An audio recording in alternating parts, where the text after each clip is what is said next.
Hey guys, Mr. Stevens back. Today is Friday, or close to it for you virtual guys.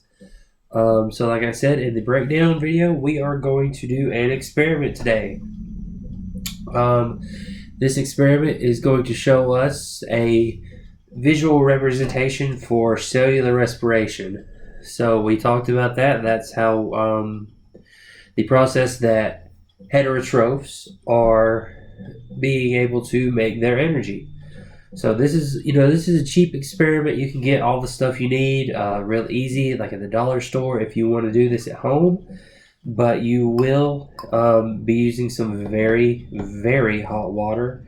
So make sure you get some parental help if you're going to use the stove, or even if you're just using the microwave, like I did. This is very hot, like it's close to boiling. So be very careful with it. Okay. So what we're going to need is we need a plastic bottle. Doesn't have to be big. This one is a Gatorade bottle I had for lunch this week, or drank this week. A balloon. So make sure your balloon is big enough, the end of it, to go over the mouth of your bottle that you use.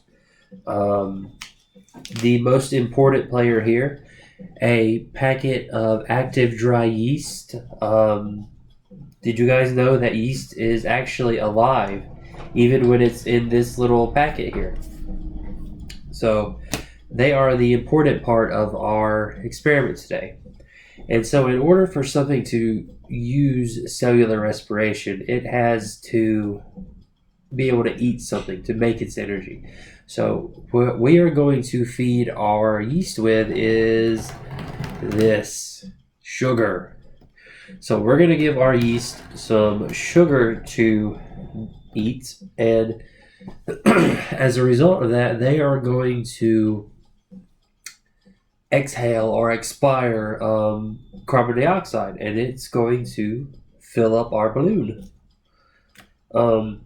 Also, this isn't required, but I would recommend it, a funnel. I tried this experiment a little bit earlier without the funnel, and I made a very big mess with the sugar and the water, and I got in trouble because this is our kitchen table.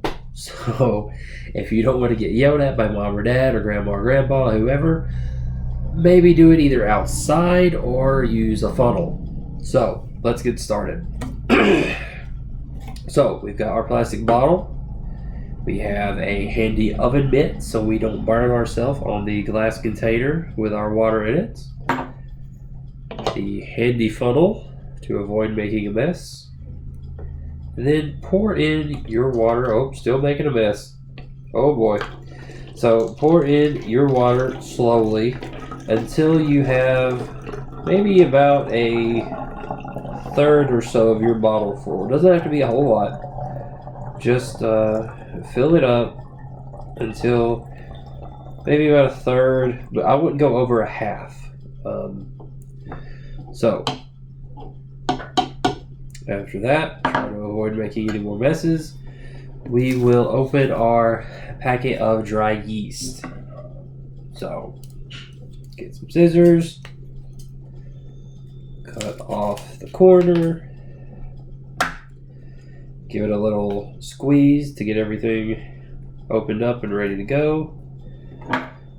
Reuse our handy funnel and slowly pour in your yeast.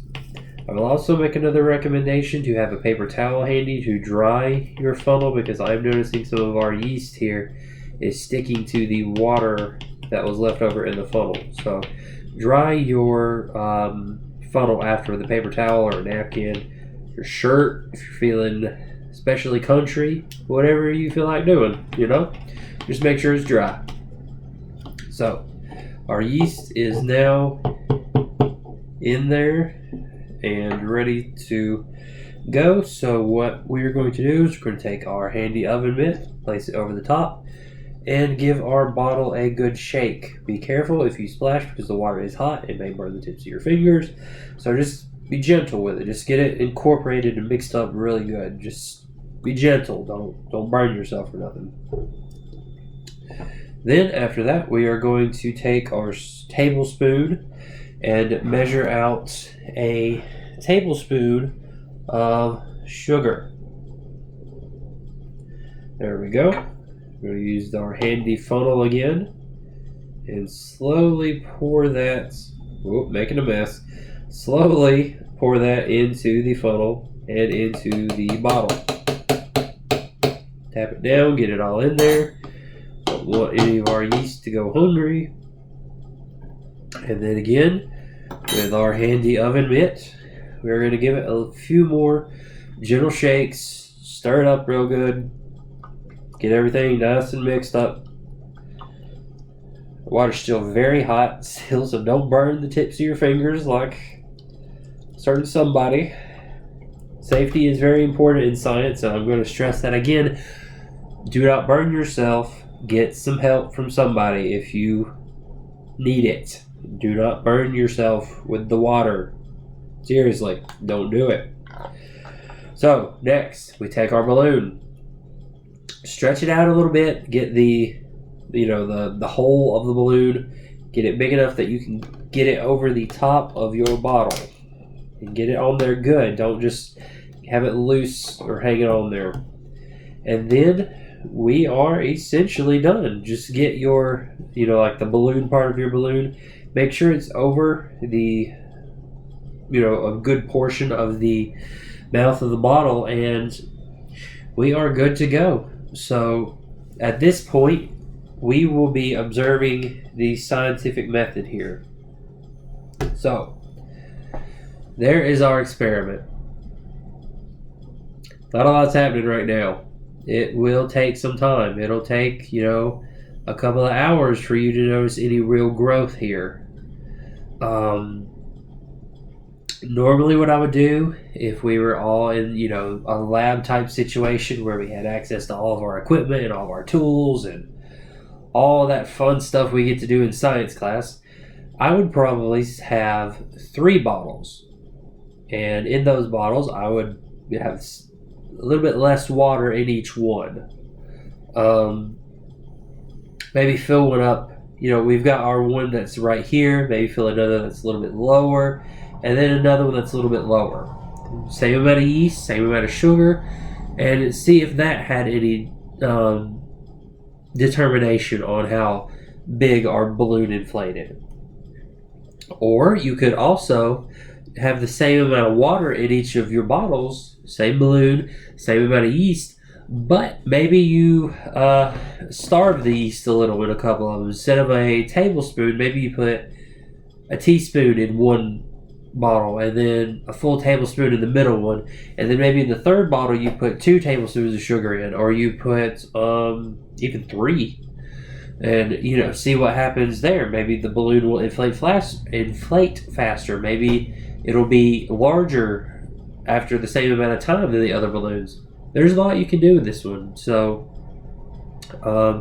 if you guys can do this safely, I would encourage you to. It's like I said, it's a cheap experiment to do. I mean, this is a leftover bottle from lunch.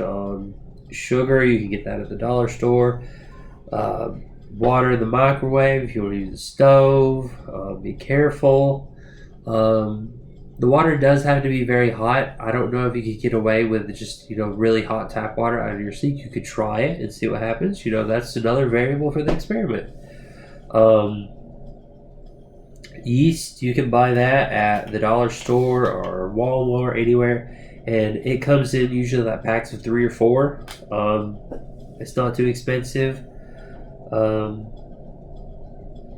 And everything else is just kind of a household material. You may not have a funnel, or maybe ask dad or grandpa, uncle, whoever.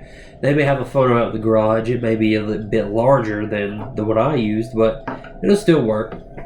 Try to refrain from making a mess like I did. So now I have to clean up the kitchen table. So I will leave this bottle here, and after a few hours I will take a few pictures and I will send those to Miss Cunningham and let her upload those to Google Classroom so you guys can see the results of my experiment.